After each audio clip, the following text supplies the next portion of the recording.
Hey everyone, Jordan Miller here with the Run to Gun. Welcome to the first episode of 80 Days to Backcountry.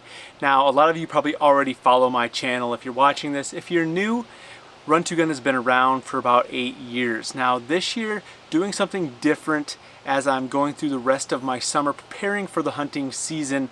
This year I'm actually going to share a day-to-day vlog style documentation of what I'm doing myself to actually prepare on a day-to-day basis as I'm getting ready for my first hunt in August.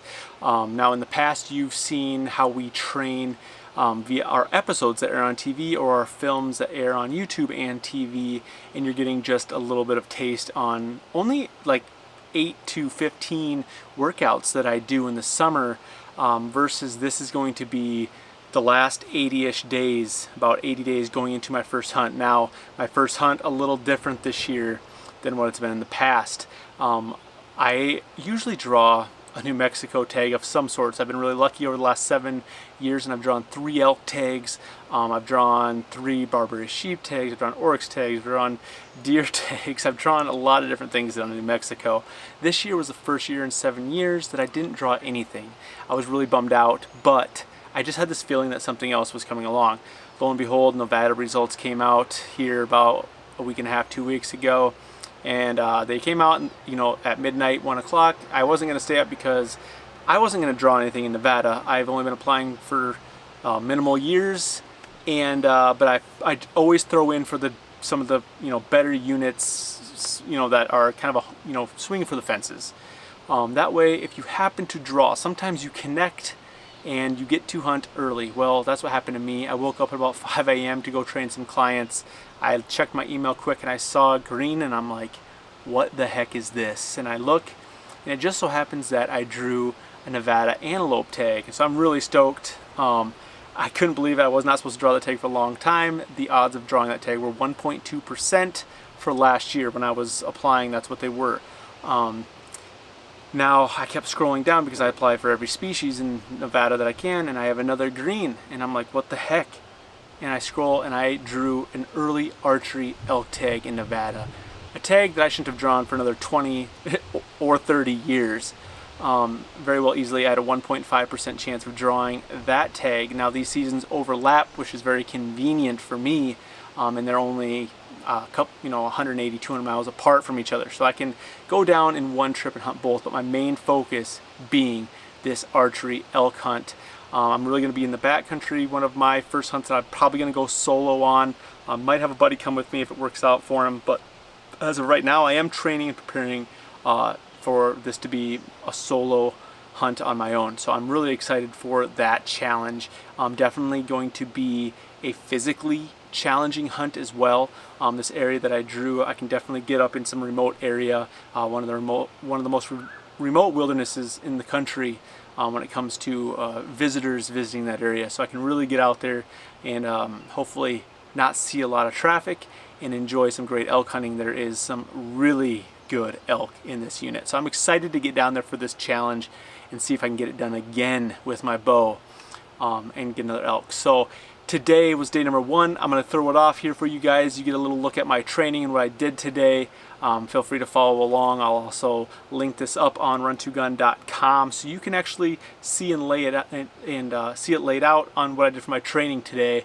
And I'll keep deep diving, give you guys different looks into my training, what I eat certain days, but definitely what I'm training every single day. So feel free to follow along. If it's for you, you can follow along with it as well. Hit that training or find different variables. If you need to adjust it a little bit, that's fine too. But if this kind of helps spark something for you, definitely follow along. Ask questions as you go. If you need something specific made up, obviously I can help you there too. But really follow along. You get a taste on how I'm preparing this year. I jumped on the scale as well. I'm not too concerned about my weight just because I stay pretty fit all year round. I'm definitely always heavier this time of year from the off-season training where I'm just lifting heavy, building strength.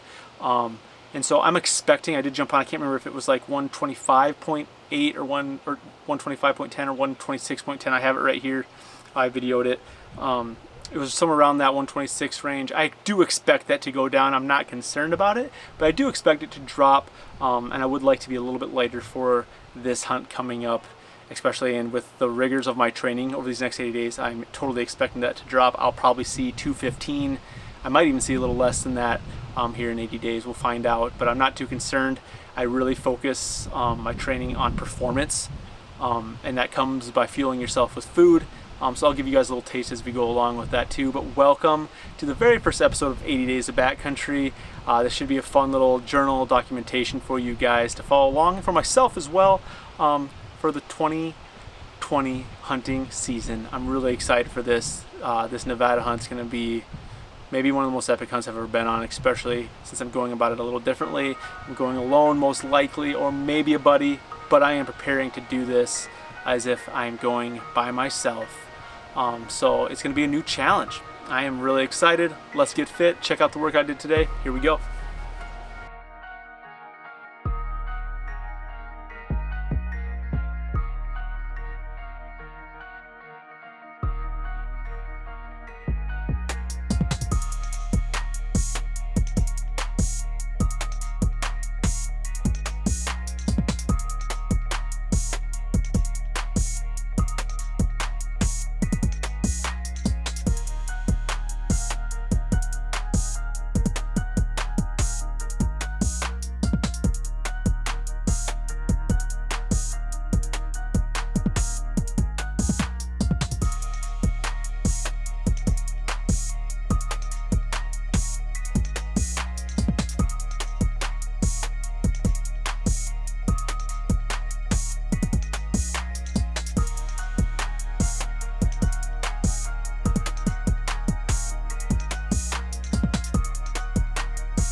Well, there you have it, you guys. That's day 1 training in the books. I tried to lay it out with some sets and reps for you guys as well, so you could really follow along and try it out yourself. Today was just a little bit of strength movements along with a little conditioning at the end. So you'll really get to see how I'm start putting this together as I go day to day. This was just one day.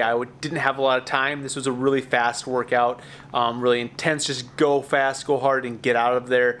But I'm excited to see how you guys, visualize and get what I do as I go and how I periodize things as I go and how I'm putting different muscle groups together. So I'm getting them many days a week. I'm really pushing my body that way. So I'm excited for you guys. Don't be afraid to try it out. I did put the sets and reps in there for you guys so you could give it a go as well. We do have some fun stuff coming too, because every day is going to be different, whether it be nutrition thrown in, my conditioning days, going out with the bow, things like that. So I'm excited. This is day 1. Thank you so much for watching 80 Days to Backcountry.